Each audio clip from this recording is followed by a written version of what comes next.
Hello, everyone, and welcome back to another episode with a look beyond the continent. My name is Emil, and together with my co-host Ezra, we are going to talk about Gwent's latest patch update. I had to think about what I was saying there, but we are doing patch notes 10.1, which was released depending what time zone you're from, came out for me last night, and for Ezra's, I think it was this morning, I believe, and I think for a lot of people it would have been this morning. So I think a lot of people are keen for this patch.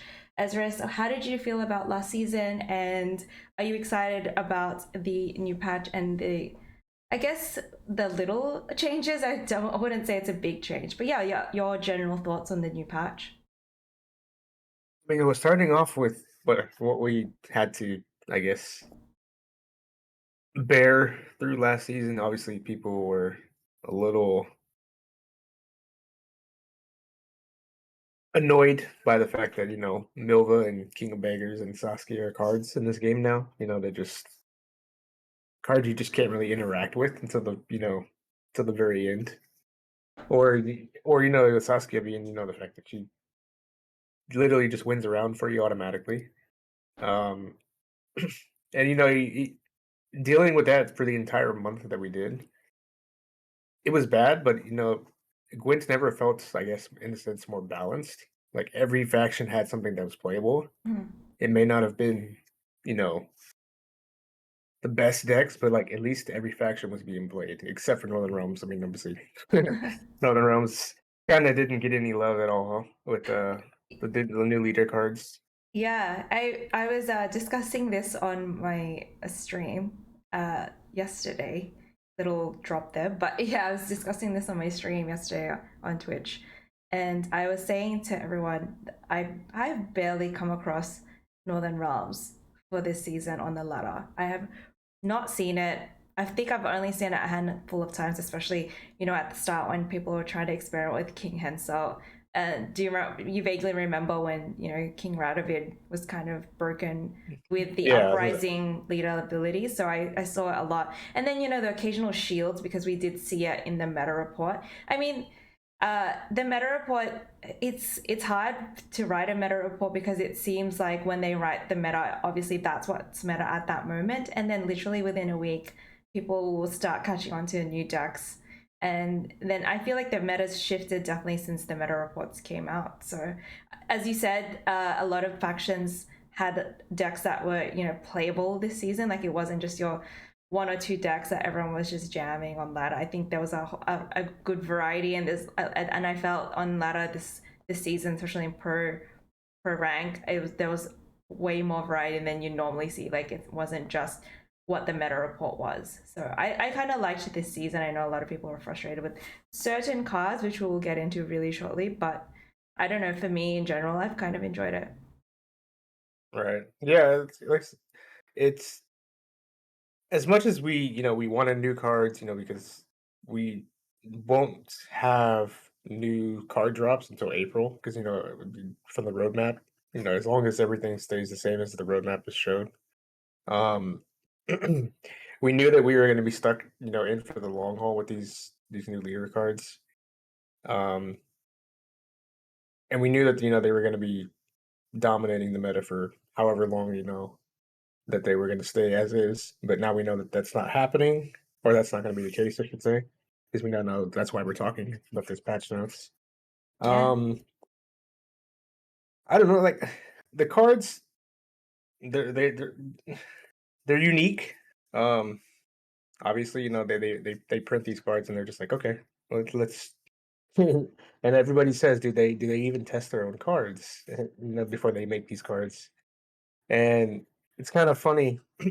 I was teaching a new player yesterday, and the first card I told him to craft was King of Beggars, and I explained it to him how it works. He's like, and the first thing he said, this is the guy who literally probably only has like a few hours of gameplay Mm-hmm. into Gwent, and he's like, do they even test their cards? Like, why do they make this card that sounds broken?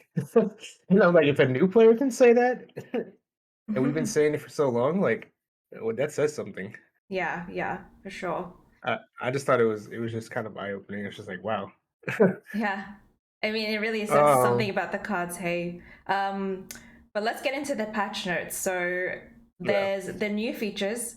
apparently draft mode leaves early access, and okay, I look, to be honest, I think I've tried draft mode once and I didn't like it, so this is something I'm just going to gloss over, but I'll read it out anyway. So it says, tickets starting a new run in draft mode will now require a ticket. Each player will be granted a free ticket upon login. So I'm not following when it says a free ticket. So basically, this was probably, well, this was before you started, because you said you started during Way of the Witcher, correct? I remember. No, it was like the startup. It was like Price of Power, I think. Oh wow, I thought it was Way of the Witcher for you. Okay. No. But Like anyway, it was like when Sunset Wanderers was better. oh, okay. So anyway, there used to be a mode last year. It was right around like, well, it had always been around in Gwent, but I think they took it out like after Master Mirror, Mm-hmm. which was, yeah, it was like not last year, it was actually 2020. What am I saying? I forgot we're in 2022 now. Yeah. I was gonna say, do you mean last year, 2021 or 2020? Yeah.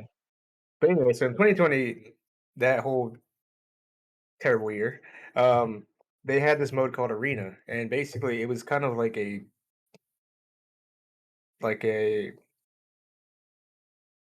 go big or go home kind of game mode. Mm-hmm. Um, you paid for a ticket. You normally, it was like ore or something like that, and it would make you a random deck, just like how you do in draft. Okay. Except in this one, you would go up against 9 opponents at random, and it would match you up against opponents with the same amount of wins as you. Okay. And whoever won gets to go forward, right? It's kind of like a little competition. Right. And Okay. whoever made it to the end, and got the 9 wins without losing, they were able to get um some some keys, some kegs, Okay. and then Nice. like a guaranteed legendary card Okay. So that they did not have. yeah, so does that mean this ticket will be like you pay with ore or like Yeah, so keys? Yeah, okay, fair enough. I thought it was like yeah. maybe like actual monetary ticket. Got it. Well, they actually, that's what everybody was laughing about, because draft or arena mode was the same way, but it was not like this. Right, okay. So like, I believe like, I think it was only like $1 or something like that to get in for arena, but this now they're charging $2 if you want to pay real money, Okay, right. Okay, that makes sense. and I believe 150 ore is translating to a ticket, and then 3 keys is translating to a ticket. Okay. All right. Well, maybe I will try it out on stream. Maybe. I did try it once and I was like, I don't know about this, but I'm willing to give it another go. It says here rewards players will now be rewarded based on the performance of their runs. So, yeah, maybe that's something I'll look into in the new year. Let's move on. So the changes. Initiative change to trigger this ability if you haven't used an order this turn. Theater abilities are also orders. Yep. Okay. Right? So Igni meta. Yeah. I Igni mean, meta. I've seen a few Ignis Torch around. meta. Yeah, I've definitely seen And them now we're around. gonna see a bunch of them. There's no punishment now for it. Yeah. So it's basically So like you could, like, if you could. Explain it for me. So, from my understanding, like the card worked.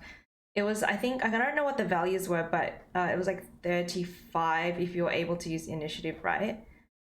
yeah, 35 Or if was it you're able to 20? use Was it 20? 20 is initiative, 35 if you wanted to target the row even after without applying initiative.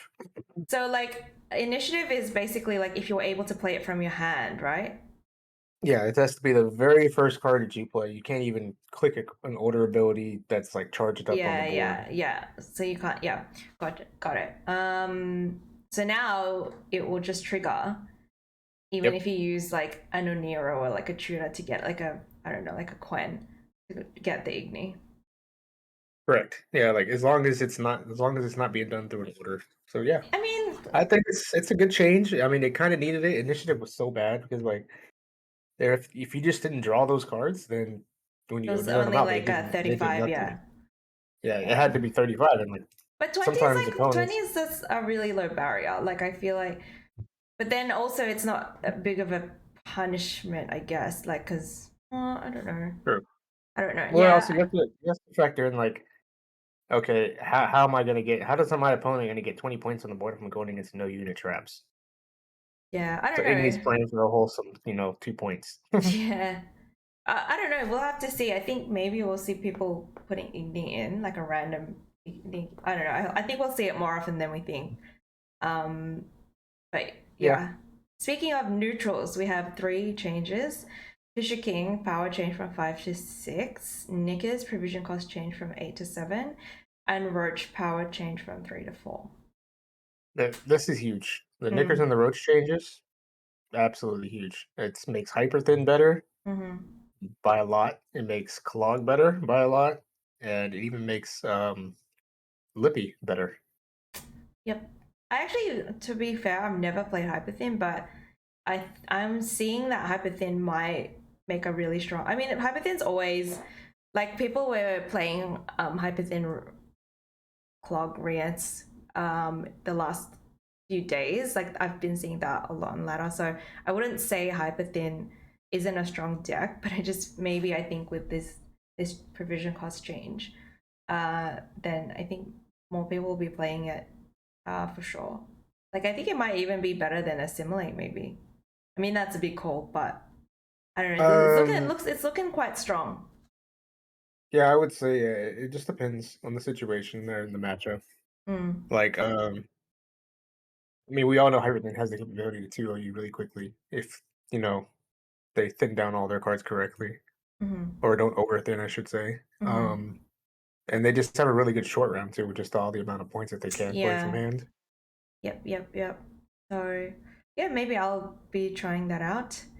For monsters, right? So monsters, how can I not pronounce this? Montard, armor chain from 1 to 4, provision cost chain from 8 to 7. Yep. So this card was really bad, and then they made it okay. And I don't even know if okay is even the word. And it looks like they changed it again. Like Morntar was basically like I think a 1 powered card and a 1 powered armor. Mm-hmm. Yeah, that's what it was. But what was its ability And again? its ability was eat everything in your graveyard that's a unit Right, and and then boost that boost by yourself one by that. for Yeah, okay, each. cool. By Okay, one each. Yeah.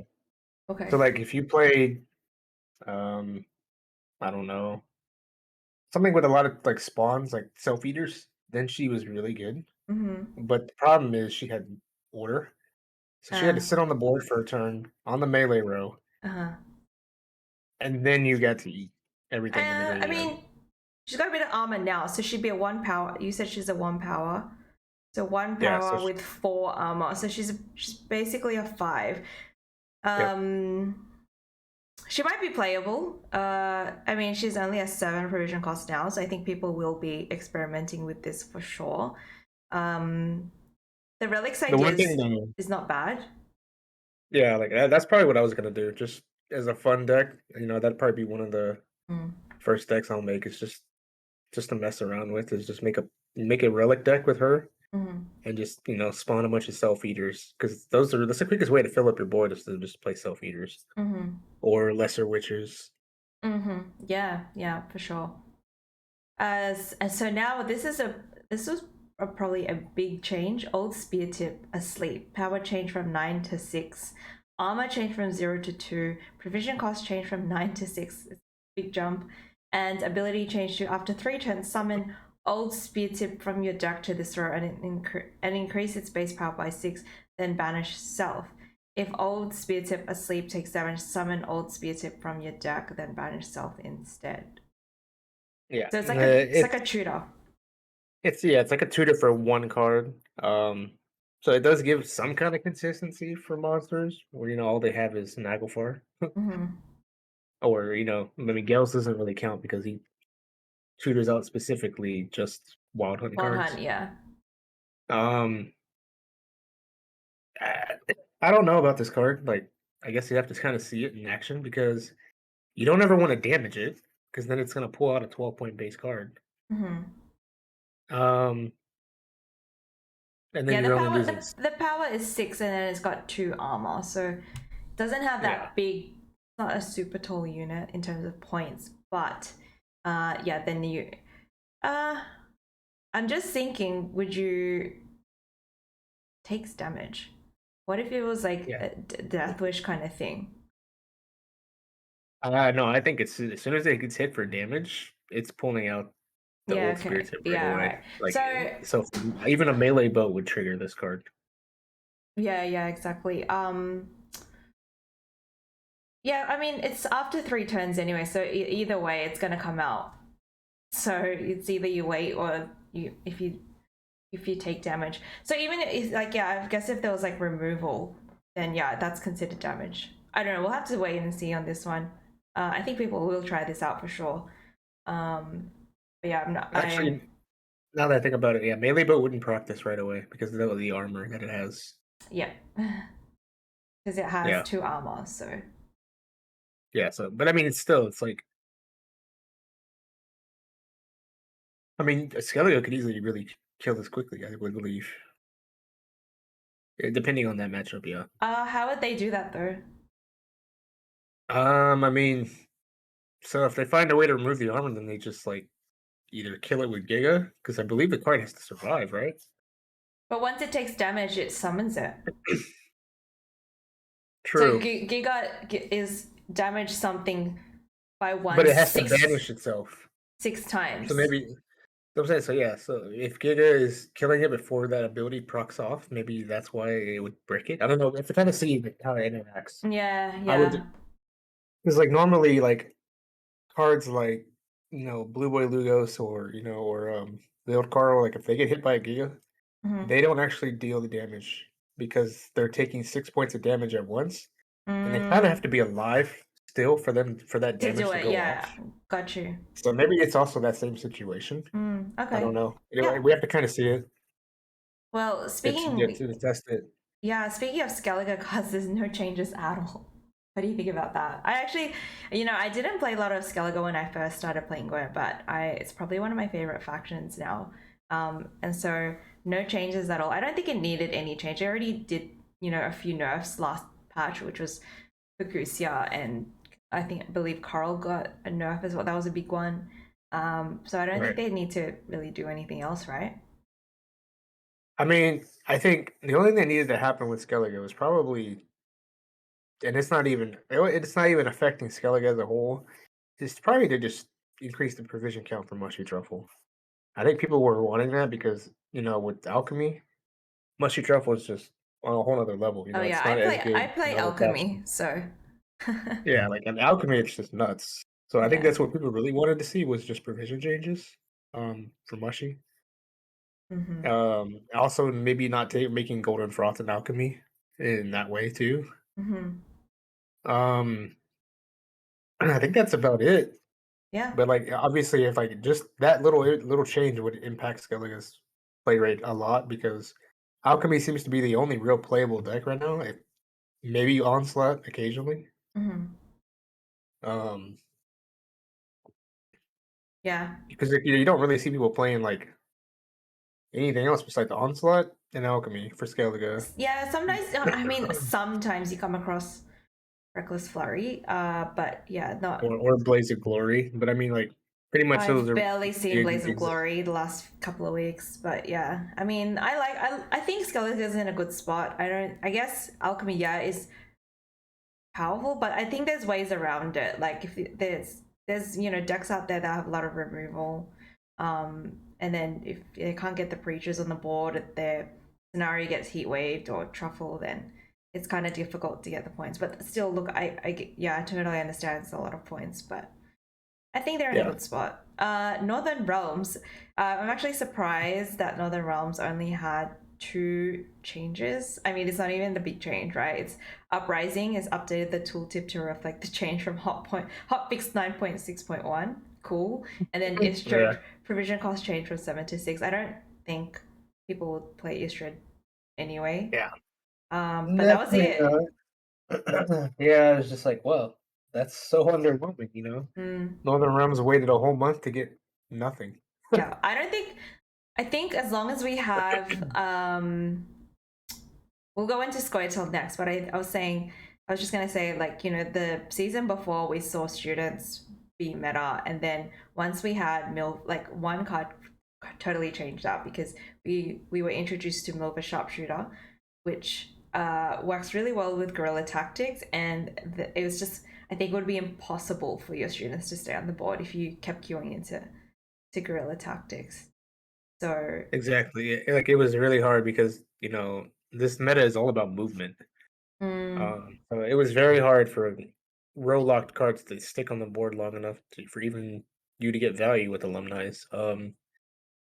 yeah, Unless you somehow found a way to force out all their removal and then play your mages later.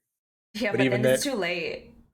yeah, even then it's too late for your alumni to get But any I was just payoff. And then thinking, like, you know, I personally have climbed a lot with Squirtle this season, and I didn't play your typical Milva traps Saskia. I actually didn't play Saskia. Like, I played pretty much last season's Nature's Gift mixed with Milva and Guerrilla Tactics. And I'm just thinking, like, how much removal I had. I had 2 Making of Bombs, I had 2 Rebukes, not to mention, like, the 3 leader charges that I can use with Milva. Then I had 2 Catwitch Saboteurs. So that's a lot of removal. And if I went up against students, like, which I didn't actually, I never came across students with that deck. But if I did, like, there's just no way they could make anything stick.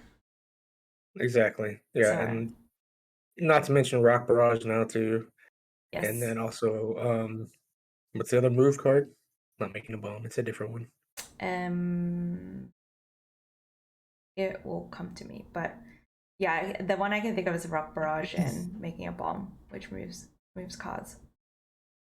There's something else I can't remember. Oh, well. Hopefully it comes I to haven't us. played much. Yeah, I haven't played much movement at all this season. I've been sticking mostly to Alchemy and Nilfgaard. So So, I think Saskia has just kind of turned me off. Like, yeah. I don't like to know the fact that if I play a card, I just automatically win that round. If you can Yeah. play I around feel like like it's, the treason or yeah. random like damage snipes. It's very hard to, like, so when we on to Squirtle, there's been quite a few changes, and let's dive deeper into those. But I feel like with the Saskia, I personally wanted to see a change to that because she was kind of like a portal that you could not interact with. Because at least with Portal, you could, if you really wanted to, you could heat wave it, which you wouldn't anyway because it only pulls out 2 units. But this one is like a portal that keeps going, and you can't interact with her at all. So, and I get that they've done that, so it's just the design of the card. But yeah, it just felt that round was like, because of the way the cards would come out and they all interacted with each other, like especially like the movement stuff with the sentries, the matrons, it's a lot of points, and then there's like nothing you could really do about it. Like there's only so much removal a deck has. So yeah, I personally wanted to see a change. I don't know what kind of change I wanted to see, but I wanted to see some sort of change. Because as you said, once you see that card on the board, you're like, am I really going to try and fight this round? Like, do I even have the points, or do I just like pass at 7 and like let my opponent take this round? You know, when I have gone up against Saskia or whatever movement list, I started throwing in random text just to see like which one was working the most. Mm-hmm. And believe it or not, it's Mage Infiltrator that's been paying off the most for me. Okay. Cool. So Mage Infiltrator is very good, and then maybe if I got lucky, the occasional Blightmaker snipe would also take out Saskia. Yeah, but that's what I mean. It's like a snipe. Like it's kind of, you can't really, Yeah. obviously you can't target it. So, And then also Treason too being the other yeah, you answer for can. I Saskia. think Treason you could do it. Okay, so Squirtle, Invigorate, provision bonus change from 16 to 15, ability change to order, boost 4 units in your hand by 1, you get 3 charges. So I think before it was like, how many units could you boost before? I think it was you could only boost 3? You had 2 charges, but you could boost up to 5. 5, okay, so it's 3 times now. So So now you get 2 extra points, but you get one less unit. Well, yeah. Okay.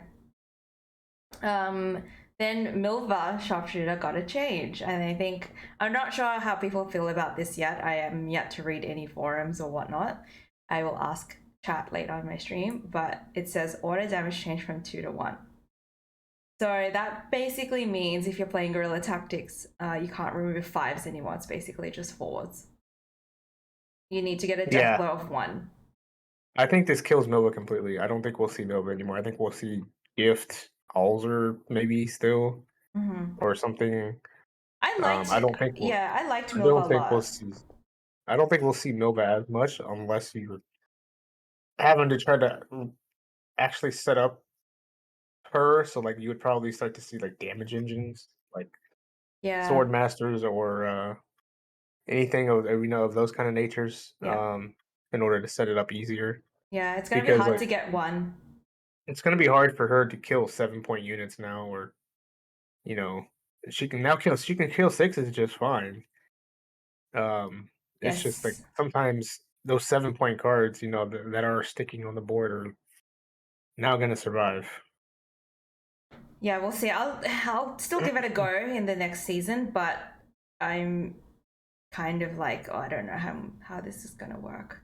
I don't know this card actually. Sursa, deploy effect, change to damage an enemy unit by 2, then boost a random unit in your hand by 2. Then we have pretty bad. okay. Then we have Dwarven Agitator, power change from 3 to 5, ability change to deploy, give 1 armor to 2 dwarves in your hand. Whenever you play a dwarf, give it 1 armor. Obviously, this is support for the dwarf archetype. Focus support, ability change to deploy, boost an allied unit in your hand by 1. If your unit was already boosted, boost it by 3 instead. I think that's gonna help the invigorate stuff a little bit. I think maybe they're trying to give a tiny bit of love to invigorate, not a huge amount, but still. And Variad Saboteur, ability change to deploy, boost an allied unit by 1. If you control an artifact, boost an allied unit by 3 instead. He used to be boost an elf in your hand by 2, right? I believe. Yes. Yeah. So now it went from one crappy ability to another crappy ability. Yeah, basically. Because that was some things you would pull out with Bountiful Harvest sometimes, and you're like, okay. Yeah. Sometimes they wouldn't pick that. But sometimes I have Philibandrel in my deck, so sometimes I needed that little boost for Philibandrel. So sometimes it came in handy, or if I wanted to buff a sorceress, but in general, that's not something I'd probably go for, and I don't think I will with this change either. So it's unless you're playing like full on traps or whatever, or something like full elf deck with scenario, maybe you pick this guy. But still, I just don't think you do. I mean, he's a very conditional 6 for 4. Nilfgaard got 4 changes. We have Ardle adjusted the wording of the ability. The ability itself remains unchanged, so not really anything there. Rian's power change from 5 to 6. 20 Shalmar, provision cost change from 8 to 6. Vilgefortz Renegade, power change from 6 to 8. I mean, that's kind of good. Renegade was kind of bad.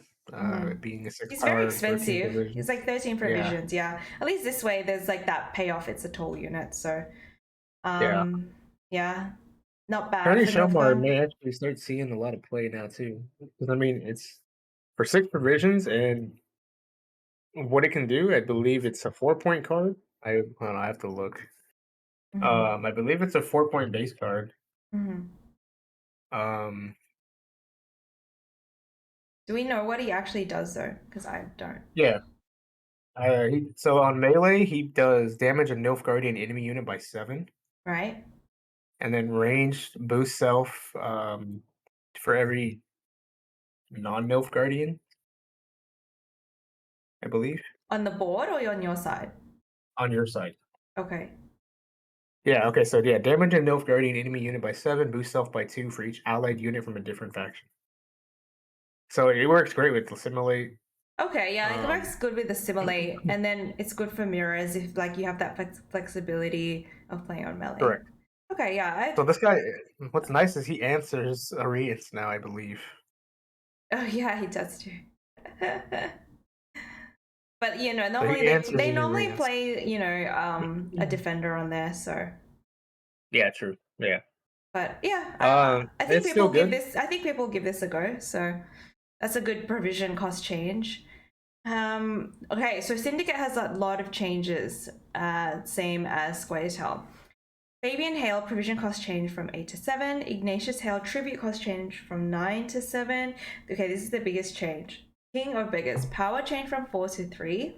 Provision cost change from 10 to 12. Counter change from 9 to 12.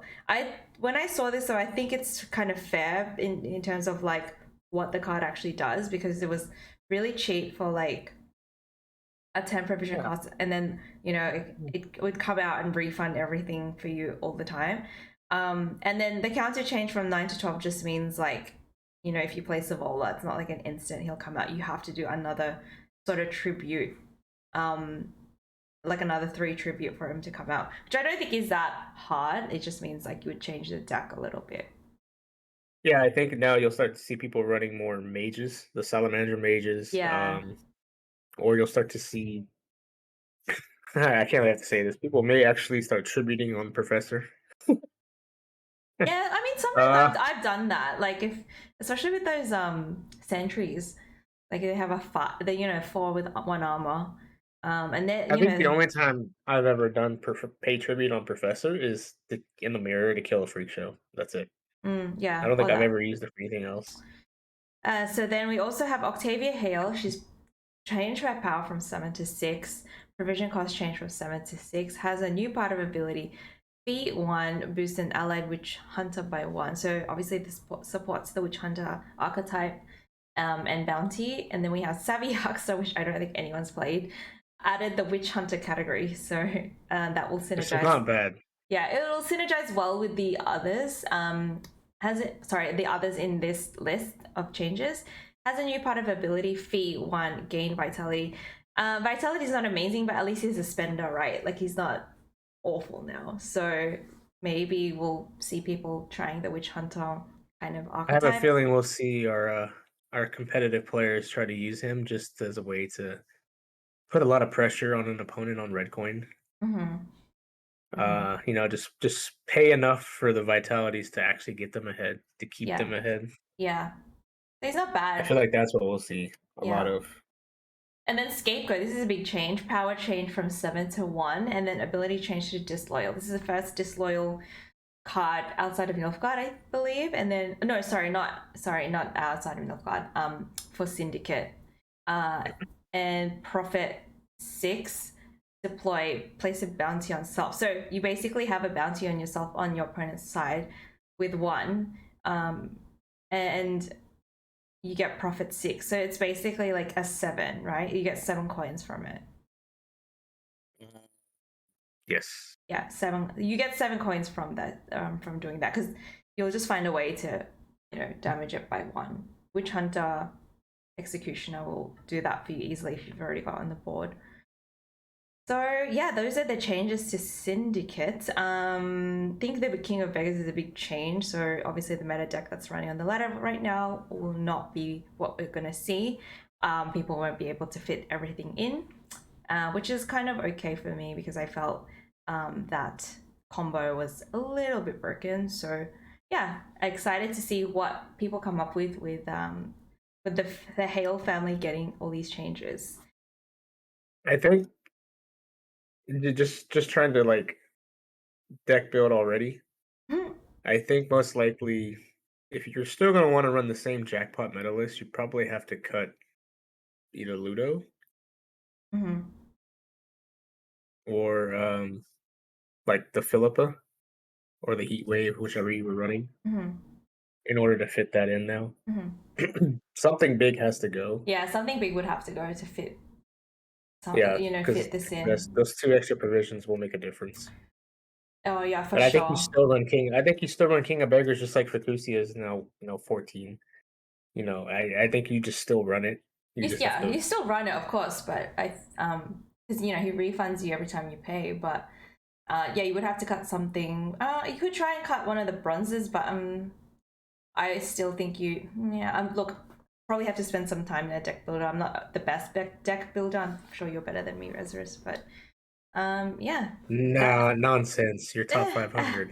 I was trying for this season, but I don't know if I have time to actually get them. So I was so close though.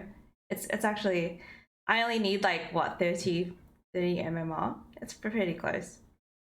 Yeah. So before we close it out, I kind of wanted to let everybody know that yeah, we Emil and I have kind of taken a break, I guess, from we're posting. Emil was recently on vacation. I came down with COVID, so I'm still recovering from that. Uh, but we promised to try to bring more content besides just talking. I know you guys probably like to hear what we have to say. So what I've decided to do, with the help of from Emil, is I think we're gonna start just uploading some gameplay. Maybe I'll make some deck guides for you guys. Yeah. Just so there's some more variety on the channel. So stick tuned for that. I'm gonna until I can go back to work, until I'm fully over COVID. I guess I'll just be recording some games and we'll just be randomly uploading, some videos for you guys to watch. Yeah, amazing. Uh, yeah, so that's just a little bit of a little sneak peek for you guys. Yeah, we'll still be doing, we'll discuss game changes, we'll have guests on the show, which we absolutely love doing. But yeah, we want to try and incorporate more deck guides, as Rose has mentioned, because we did well, I did one deck guide like a couple of months ago, just randomly, and that one did quite well, and I think people find that really helpful. So we want content that people resonate with, so we definitely will be doing more of that. We'll leave it on that. We had some game fixes from the patch notes, but they're only little. It's just Regis correctly reacts to bleeding on units with immunity, the spying status for Duchess Form and Emissary, and then yeah, something about the draft menu. But anyway, thank you so much for everyone tuning in. Make sure to subscribe to our YouTube channel as well, so you know when we post our video updates. I'll also leave our social links below. You can find us on Twitch. I stream maybe 3 to 4 times a week, and we'll leave all the social links in our comments below. But also let us know what you think of the patch notes, what you're excited to see, and what kind of decks that you'll be playing this season. Any suggestions or comments are also welcome. With that being said, thank you so much, everyone, and we'll see you next time. Bye for now.